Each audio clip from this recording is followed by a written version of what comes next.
everyone, welcome to Olive Boat and welcome to a very new sessions. In this session, I'm going to tell you how I cleared RRB PO as well as clerk in my first attempt. तो RRB PO and clerk दोनों के ही notification आ चुके हैं। जो भी इस exam को appear करने वाले हैं उन सभी के लिए एक हेल्पफुल सेशन लेके आई हूँ, जिसमें मैं आपको बिल्कुल रॉ बताऊँगी कि किस तरह से मैंने अपनी प्रिपरेशन स्टार्ट करी और एग्ज़ाम को फर्स्ट अटैम्प्ट में ही क्लियर किया।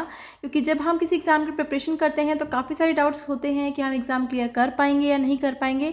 तो सबसे पहले काम करने के लिए बता दूँ कि एग्ज़ाम को क्लियर करना बहुत ईजी है। बस आपको कुछ चीज़ों का ध्यान रखना है, और वो क्या क्या चीज़ें हैं, किस तरह से मैंने स्टार्ट किया और एंड में आकर के मैंने एग्ज़ाम को क्लियर कर लिया, दोनों ही एग्ज़ाम को फर्स्ट अटेम्प्ट में, वो सब कुछ मैं आपके साथ शेयर करूँगी। सो वीडियो स्टार्ट करते हैं। But before starting the session, if you not subscribe the channel yet, to subscribe it and hit the bell icon. तो चलिए स्टार्ट करते हैं। सो पहले तो आपको बता दूं कि प्रीलिम्स में क्या होता है, आपके रीजनिंग और मैथ्स दो ही सेक्शंस आते हैं, और दोनों ही सेक्शंस आपके 80 मार्क्स के होते हैं, जिसमें ओवरऑल टाइम आपको 45 मिनट्स अलॉट होता है। 40 क्वेश्चंस होते हैं। ठीक है, अब बात आती है इनकी प्रिपरेशन कैसे करनी है। देखिए, आपने पहले से प्रिपेयर कर रखा होगा, अपडेट्स आ गई हैं, आपको तो सिर्फ एक्सेल करना है उन चीज़ों पे। मैं ये नहीं कहूँगी कि आप कोई भी टॉपिक लेकर के बैठिए, मैथ्स का कोई भी चैप्टर लेके बैठ जाइए और उसे पढ़ने लगिए।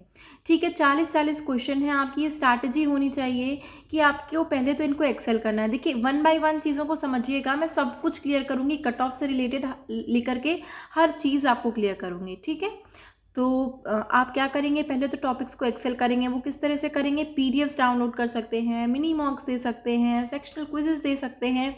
इस तरह से आप अपने टॉपिक्स को एक्सेल कीजिए ताकि आपकी स्पीड बढ़े। और स्पीड बढ़ाने का बहुत ही अच्छा तरीका है मॉक्स देना। अब आप क्या कर सकते हैं, इस टाइम पे जब आपको पता चल गया है कि आपकी डेट्स आ गई हैं, आपके एग्ज़ाम्स होने वाले हैं, आप 2 कंपनी के मॉक्स ले लीजिए, 2 साइट से मॉक्स ले लीजिए। एक ऑलिव बोर्ड हो गया, अगर आप और भी लेना चाहते हैं तो वो आपकी चॉइस है। बट मैं आपको ये बता दूं कि अगर आपको एग्ज़ाम क्लियर करना है then the base is mocks अगर आप नहीं देंगे देन डेफिनेटली एग्ज़ाम नहीं क्लियर होगा, भले ही आपने कितना भी पढ़ा हो।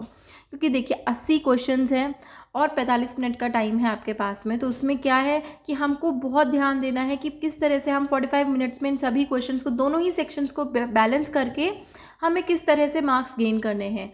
अब ये सब बैलेंस कैसे होगा, जब हम मॉक्स ही नहीं देंगे तो हमें पता ही नहीं होगा कि हम किस तरह से बैलेंस करें चीज़ों को।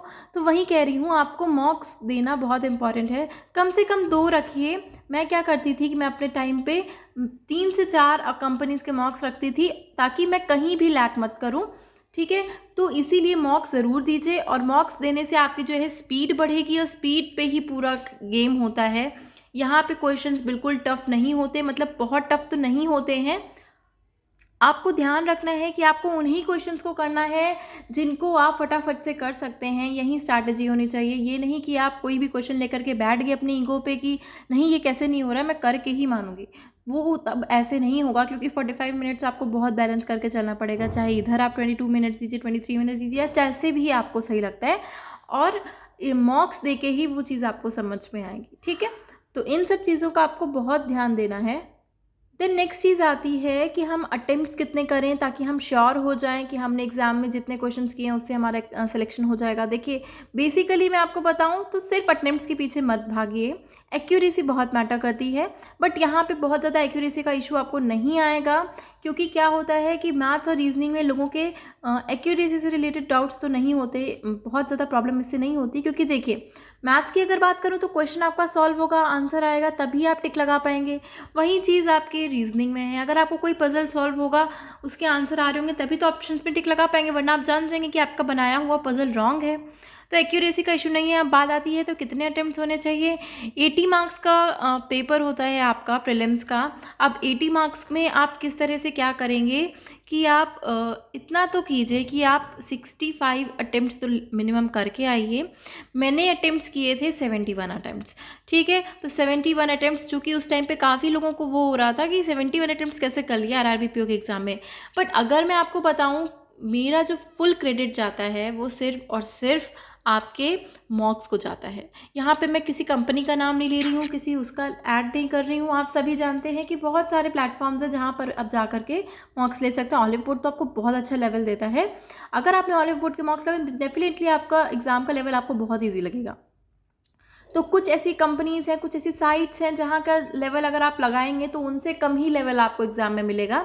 तो इसीलिए इतना कोशिश कीजिए कि अप्रॉक्स 65 तो अटेम्प्ट्स कीजिए ही, कुछ नहीं तो 60 टू 65, 60 टू 70 आप अटेम्प्ट्स करने की कोशिश कीजिए। बट अगर नहीं हो पाता है देन कोई बात नहीं, आप मोरल अपना डाउन मत कीजिएगा। तो 60 टू 70 अटेम्प्ट्स का अपना टारगेट रखिए, इतना आप अपने डेली दिए हुए मॉक्स में आप स्कोर करने की कोशिश कीजिए। ठीक है, ये हो गया अटेम्प्ट्स का। अब हमने आरआरबी पीओ का प्री दे लिया, अब बात आती है मेंस की। मैम आपने मेंस की प्रिपरेशन कैसे करी थी, कब से करी थी? क्या आपने प्री से पहले करना, प्री के टाइम पे ही करना स्टार्ट कर दी थी, या प्री के बाद करी थी कि आपने डिसाइड किया था हाँ मेरा प्री क्लियर हो जाएगा तब मैं मेंस की प्रिपरेशन करूँगी? ये काफ़ी लोगों का डाउट होता है जो कि मैं यूजुअली देखती हूँ कॉमेंट्स में। तो इसमें मैं आपको बता दूं कि प्री के बाद मेंस की प्रिपरेशन नहीं की जा सकती है। अगर आप एग्ज़ाम क्लियर करना चाहते हैं then definitely this is not the way to clear an exam, क्योंकि अगर आप मेंस की प्रिपरेशन प्री के बाद करना स्टार्ट करेंगे तो आप प्रिपेयर ही क्या करेंगे? टाइम ही कितना होता है आपके पास में, मैक्स टू मैक्स 20 डेज़ का टाइम मिलता है, उसमें क्या आप मेंस की प्रिपरेशन कर पाएंगे? आप खुद सोचिए, बहुत ही ऑब्वियस सी चीज़ है। तो मेंस की प्रिपरेशन एक तो पहले बता दूं कि बहुत ज़्यादा ऐसा कोई बहुत बड़ा हुआ नहीं है मेंस के एग्ज़ाम।